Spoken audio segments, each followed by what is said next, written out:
Berbeda. Pertama, kapan itu menjadi berpahala?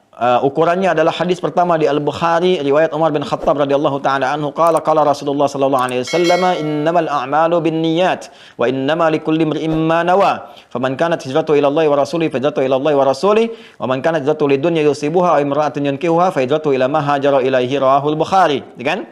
Hadis riwayat Al-Bukhari, semua amal perbuatan kita itu, pekerjaan sekecil apapun akan diukur penilaiannya oleh Allah berdasarkan niatnya. Ya, jadi baik mengajarkan Quran atau mengajarkan fisika, kimia, itu dilihat niatnya, lillah bukan.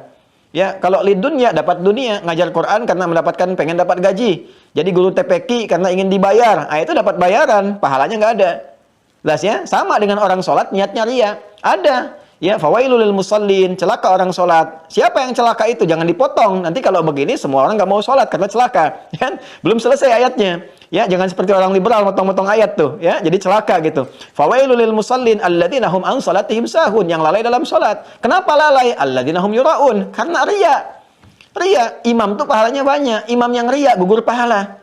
Ya, bagus. Alhamdulillahi rabbil alamin. Bagus. Kagum, maghrib banyak yang muji, Ustaz Masya Allah suaranya. Begitu isya, matnya naik.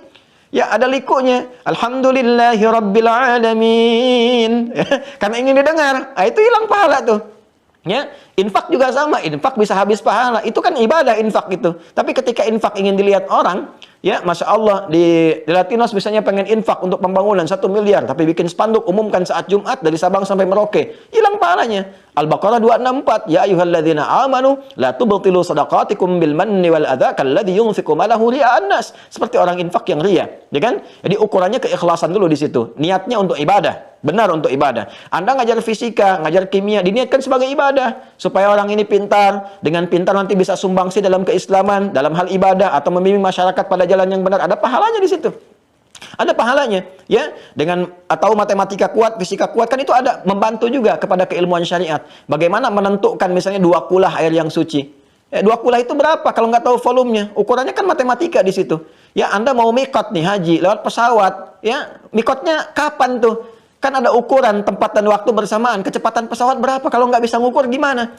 Ya, baru bis lewat tuh 800 km per jam itu kan. Nggak bisa kita dapatkan demikian. Ada ukuran. Sekarang mau lihat hilal, kalau nggak tahu ilmunya bagaimana? Hilal dicari-cari nggak ada. Yang dimarahin satpam itu yang ketiduran namanya hilal. Ya kan? Karena nggak tahu ilmu kan jadi masalah gitu.